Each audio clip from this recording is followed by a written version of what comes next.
Rampes. Perkenalkan, nama saya Fatia Mubina dengan NPM 060. Perkenalkan, nama saya Dilan Gustaf Alvaro dengan NPM 030. Perkenalkan, nama saya Florencia Irena Nifiligula dengan NPM 033. Perkenalkan, nama saya Sinta Aprilia dengan NPM 048. Sebelumnya, kami ucapkan terima kasih kepada Bapak dosen pengampu mata kuliah Transformasi Digital, yakni kepada Bapak Ajis Maksum MKom, yang telah memberikan kami kesempatan untuk mengerjakan proyek proposal dan juga tugas video ini. Pada kesempatan kali ini, kami ingin menjelaskan proposal kami yang berjudul Pengembangan Fitur Tutor AI dalam aplikasi Duolingo untuk meningkatkan pembelajaran bahasa secara mandiri, khususnya bagian rencana pelaksanaan pengembangan fitur tutor AI.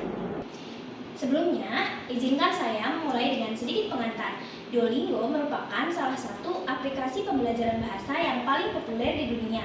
Nah, platform ini berhasil membuat pembelajaran bahasa itu menjadi lebih menyenangkan melalui sistem gamifikasi, latihan harian, dan juga modul pembelajaran yang terstruktur.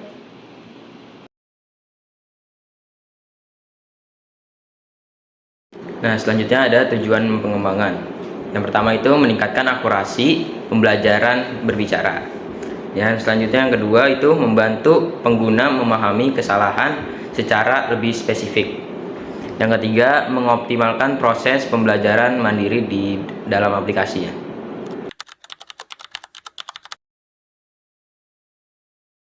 Oke, yang pertama ada analisis situasi dan kebutuhan. Perkembangan teknologi digital mendorong kebutuhan belajar bahasa asing yang fleksibel dan mandiri. Duolingo ini menjadi platform yang populer karena gratis, interaktif, dan mudah diakses. Namun fitur kemampuan berbicara masih sulit berkembang tanpa bantuan tutor. Nah, jadi fitur pengenalan suara Duolingo saat ini hanya memberi umpan balik benar atau salahnya, sehingga tidak menjelaskan detail kesalahan pengguna aplikasi Duolingo tersebut. Akibatnya, peningkatan kemampuan speaking belum optimal. Pengembangan fitur umpan balik pelafalan yang lebih mendalam akan menjadikan Duolingo pionir yang tidak hanya mengajarkan kosakata dan tata bahasa, tetapi Duolingo juga mendukung perkembangan kemampuan berbicara secara alami dan juga percaya diri. Baik, langsung saja ke inti videonya, yaitu tutorial pengembangan fitur AI pada aplikasi Duolingo. Let's go!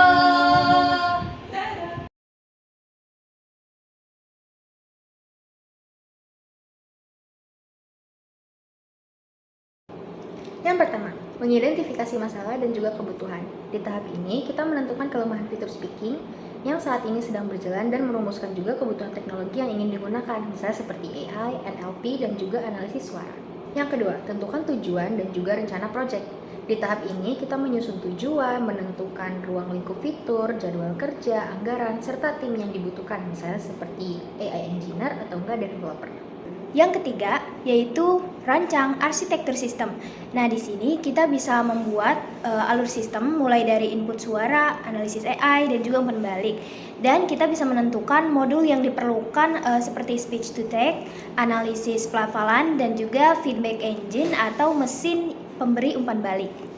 Yang selanjutnya, tahapan yang keempat, yaitu kita bisa melakukan pengadaan teknologi yang dibutuhkan dan juga sumber daya manusia, seperti memilih vendor atau platform AI, dan juga menyiapkan server cloud, mengumpulkan dataset suara, serta merekrut tenaga ahli yang terkait untuk mengembangkan teknologi ini.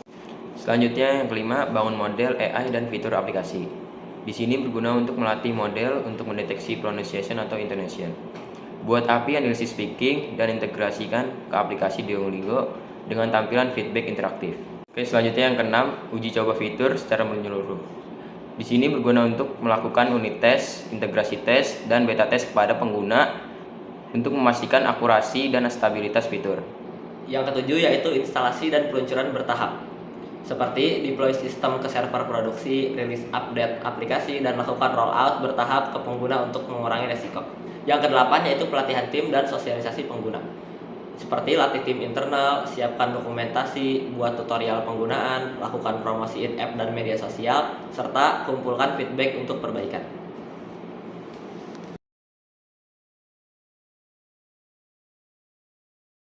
Selanjutnya, ada tim pelaksana. Pengembangan fitur tutor AI ini akan dilakukan oleh tim sebagai berikut. Yang pertama, Project Manager. Project Manager memimpin arah pengembangan fitur dan memastikan timeline atau garis waktu dan tujuannya tercapai. Yang kedua, ada Lead AI Engineer atau pemimpin AI Engineer. Tim ini bertanggung jawab pada arsitektur model AI, machine learning, dan analisis linguistik. Yang ketiga, ada Linguistic Specialist. Tugasnya memastikan output AI itu sudah sesuai dengan norma bahasa, grammar, tone, dan juga konteks. Yang keempat, ada UX Researcher yang bertugas untuk melakukan riset pengalaman pengguna untuk memastikan tutor AI lebih responsif, ramah, dan tidak mengintimidasi. Yang kelima, yaitu ada UI UX Designer yang bertugas untuk mendesain tampilan interface tutor AI agar nyaman digunakan, intuitif, dan konsisten dengan style Duolingo. Selanjutnya yang keenam, Mobile Apps Developer. Berfungsi untuk mengintegrasikan fitur ke dalam aplikasi serta memastikan stabilitas perangkat lunak pada iOS atau Android. Selanjutnya yang ketujuh, Quality Assurance atau QA. Menguji fitur dalam berbagai skenario percakapan dan memakai untuk menemukan bug maupun ketidaksesuaian pada aplikasi tersebut. Oke, yang selanjutnya ada manfaat pengembangan. Yang pertama itu umpan balik detail yang informatif di dalam aplikasi tersebut. Yang kedua, mengurangi frustasi belajar karena bingung di mana letak kesalahan kita. Yang ketiga, meningkatkan retensi pengguna terhadap aplikasi tersebut.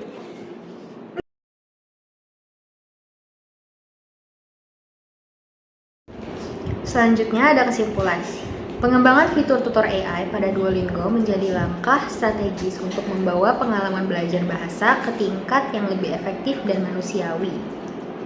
Dengan umpan balik pelafalan yang detail dan personal, pengguna tidak hanya diuji tetapi juga dibimbing untuk memahami dan memperbaiki kesalahannya secara bertahap.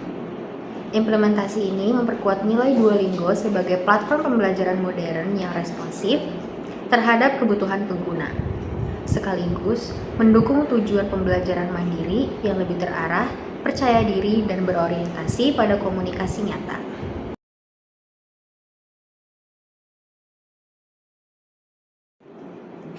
Saran-saran dari kami mungkin sistem AI perlu dikembangkan agar mampu menangani berbagai aksen, tempo bicara, dan variasi suara pengguna.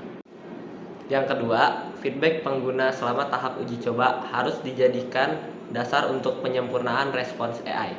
Yang ketiga, tutor AI disarankan memberikan contoh pengucapan serta contoh kalimat dalam situasi nyata agar lebih kontekstual.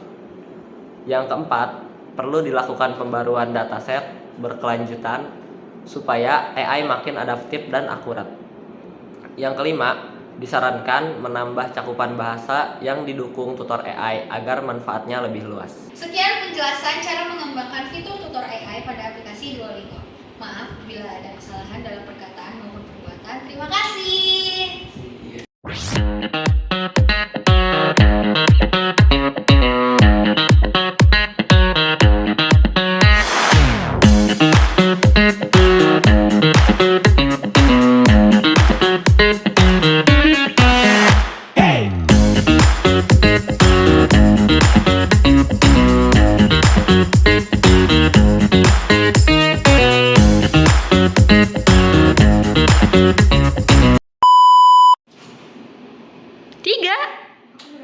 Pada kesempatan kali ini kami ingin menjelaskan bagaimana pengembangan fitur Nah, pada kesempatan kali ini kami ingin menjelaskan bagaimana pengembangan fitur AI teknologi Duolingo. Nah, pada kesempatan kali ini kami ingin menjelaskan bagaimana pengembangan fitur tutor AI Duolingo. Sebelumnya, izinkan saya mulai dengan sedikit fakta. Duolingo adalah